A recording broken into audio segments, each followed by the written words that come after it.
दोस्तों, जब कभी भी हम रमज़ान के बारे में, रोज़े के बारे में या फिर इफ्तार के बारे में या किसी भी रमज़ान से रिलेटेड चीज़ के बारे में सुनते हैं या इस कीवर्ड को सुनते हैं, तो चाहे वो किसी भी मज़हब का इंसान हो, अगर वो रोज़ा या रमज़ान के बारे में सुनता है तो सबसे पहला ख्याल उसके दिमाग में मुसलमान का ही आता है। वो सोचता है मुसलमानों का ही रमज़ान है और यही लोग रोज़ा रखते हैं। मगर दोस्तों, इस बात में भी कोई शक नहीं है कि मुसलमानों की ही तरह इस दुनिया में बाकी जितने भी मजहब या धर्म हैं, उन सभी में भी किसी न किसी तरह से रोज़े का कंसेप्ट पाया ही जाता है। उनमें भी रोज़े जैसी कोई ना कोई एक्टिविटीज़ की ही जाती है, चाहे फिर वो यहूदी धर्म के लोग हों, ईसाई धर्म के लोग हों, जैन धर्म के लोग हों या हिंदू धर्म के लोग हों या फिर इस जैसा किसी और धर्म के लोग हों। दूसरे धर्म हो या दूसरा मजहब हो, इन सभी मजहबों में किसी न किसी तरीके से अलग अलग वक्तों पर इन मजहबों में भी रोज़े रखे ही जाते हैं और इन रोज़ों को अलग अलग नामों से भी यहाँ पर जाना जाता है।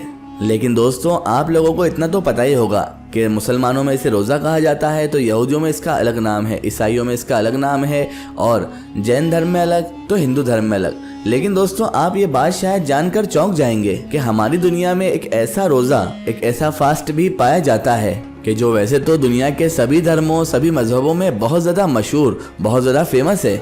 दुनिया के लगभग सभी धर्म या सभी मजहब को फॉलो करने वाले लोग इस रोजे को रखते भी हैं। इवन इस रोजे का जिक्र तो कुरान मजीद जैसी पाक किताब के अंदर भी मौजूद है। मगर दोस्तों, आपको जानकर हैरानी होगी कि कुरान मजीद में इसका जिक्र मौजूद होने के बाद भी मुसलमान इस रोजे को नहीं रखते हैं। मुसलमान ना तो इस रोजे को रखते हैं और ना ही इस रोजे के बारे में कभी भी बात करते हैं। और दोस्तों, इसके अलावा आपको जानकर शायद हैरानी होगी कि मुसलमानों के कुछ इमामों के नजदीक जहां एक तरफ इस रोजे को रखना मकरूह बताया गया है, तो वहीं कुछ इमामों के नजदीक तो इस रोजे को रखना सख्त हराम बता दिया गया है। यानी कि अगर कोई भी मुसलमान उस रोजे को रखेगा तो वो गुनाहगार हो जाएगा। मगर अब सवाल यही उठता है कि आखिर ये रोजा है तो है कौन सा? अगर दुनिया के दूसरे धर्म के लोग इस रोजे को रखते हैं, आखिर कुरान में इसका जिक्र फिर क्यों मौजूद है? और अगर कुरान में इस रोजे का जिक्र आया है तो मुसलमान इस रोजे को क्यों नहीं रखते हैं? इस तरह के बहुत सारे सवाल आपके जहन में भी उठ रहे होंगे। तो दोस्तों, फिक्र की कोई बात नहीं है, इन्हीं सारे सवालों के जवाब आज इस वीडियो में आपको मिल जाएंगे। लेकिन वीडियो शुरू करने से पहले अगर आपने अभी तक हमारे चैनल को सब्सक्राइब नहीं किया है तो उसे भी सब्सक्राइब कर दीजिए और बेल आइकन को भी प्रेस कर दीजिए ताकि हमारी आने वाली हर नई वीडियो की नोटिफिकेशन आप तक पहुंचती रहे।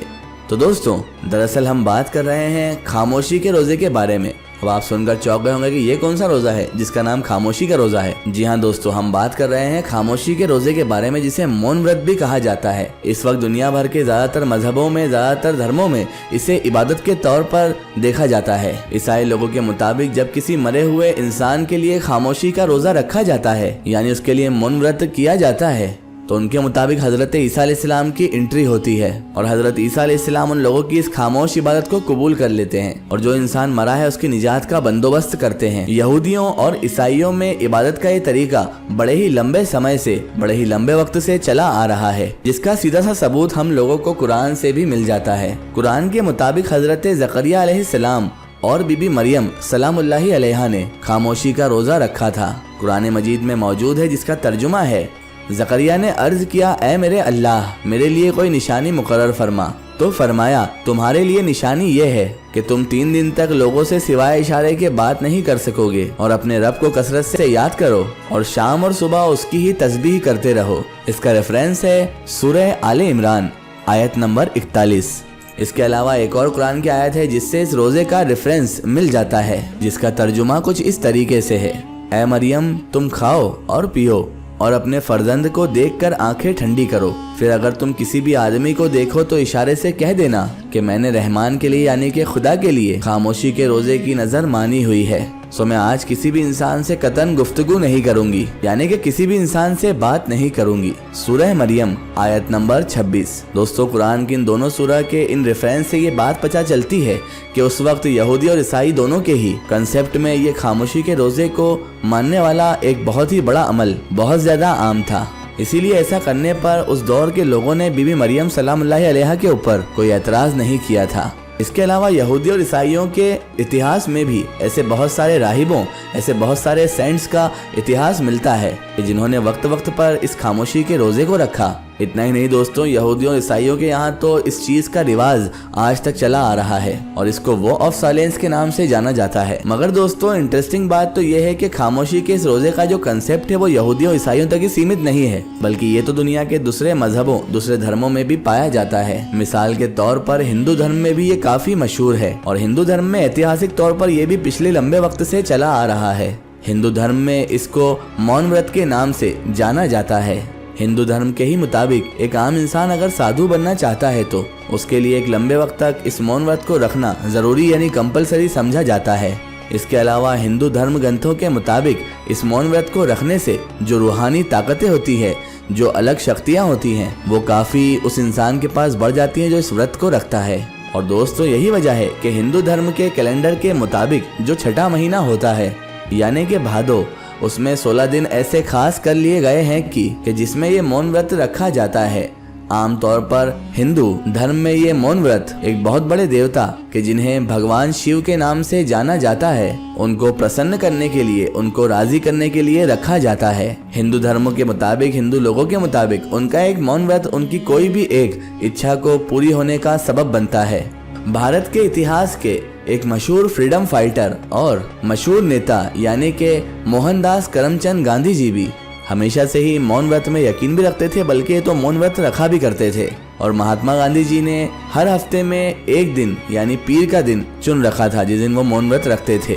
और दोस्तों इतना ही नहीं, इतनी चौंका देने वाली बात तो ये भी है कि मोहनदास करमचंद गांधी जी अपनी पूरी जिंदगी में हर पीर के दिन मौन व्रत रखा करते थे। यानी उन्होंने अपनी जिंदगी में आखिरी वक्त तक हर पीर के दिन यानी सोमवार के दिन मौन व्रत रखा ही था। दोस्तों हिंदू धर्म के साथ साथ मौन व्रत का जो कंसेप्ट है वो बौद्ध धर्म में भी पाया जाता है। बहुत सारे बौद्ध लोग भी मौन व्रत रखते हैं और जो भी बौद्ध लोग ये मौन व्रत रखते हैं उनके हाथ में एक खास किस्म की लोहे की सलाख होती है जिसको खाकड़ा भी कहा जाता है। और ये आमतौर पर जानवरों को भगाने और लोगों को मुखातिब करने के लिए या उनको इशारा करने के लिए इस्तेमाल की जाती है। क्योंकि जाहिर सी बात है जो इंसान भी मौन व्रत रखता है तो वो किसी से बात तो कर नहीं सकता है, क्योंकि मौन व्रत का मतलब ही यही होता है कि अपनी जबान से बात ना करना। इसीलिए बौद्ध धर्म में इस लोहे की सलाख का इस्तेमाल किया जाता है। बौद्ध धर्म के अलावा चाहे जैन धर्म हो या इस जैसे कुछ और भी धर्म, इन सभी धर्मों में मौन व्रत का कंसेप्ट तो पाया ही जाता है। हाँ वो बात अलग है कि किन्हीं मजहबों में, किन्हीं धर्मों में इसे अलग नाम से जाना जाता हो, मगर इंटरेस्टिंग बात तो ये है कि इस्लाम मजहब में इस खामोशी वाले रोजे की या मौन व्रत की कंसेप्ट की कोई भी गुंजाइश ही नहीं है और ना ही इसकी कोई शरई हैसियत मानी जाती है दोस्तों, बल्कि इसके बिल्कुल अपोजिट सही बुखारी शरीफ में एक हदीस भी मिलती है। सही बुखारी की 6704 नंबर हदीस के मुताबिक इब्ने अब्बास रदी अल्लाह ताला अन्हु से रिवायत है कि एक दिन जब नबी मुकर्रम हजरत मोहम्मद मुस्तफ़ा सल्लल्लाहु ताला अलैहि वसल्लम खुतबा फरमा रहे थे तो अचानक ही उनकी नजर अबू इसराइल नाम के एक ऐसे सहाबी पर पड़ गई जो उस वक्त खड़े हुए थे। आपने जब उनके खड़े होने की वजह पूछी तो आपको पता चला कि दरअसल उन सहाबी ने तो खुदा को राजी करने के लिए ये कसम खाई है कि वो अब कभी नहीं बैठेंगे, ना ही वो पेड़ के साये में जाएंगे, ना ही वो किसी से बात करेंगे, यानी कि खामोशी का रोजा रखेंगे वो भी खड़े रहकर।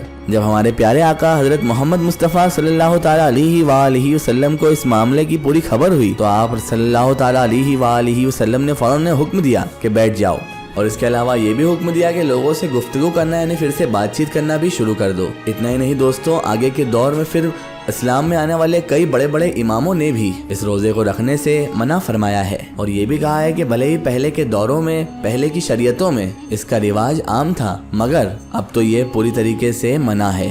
बहरहाल दोस्तों, आपकी इस बारे में क्या राय है हमें कमेंट सेशन में जरूर बताएं। आज की हमारी वीडियो में बस इतना ही, फिर मिलते हैं किसी नई वीडियो के साथ, तब तक के लिए जय हिंद।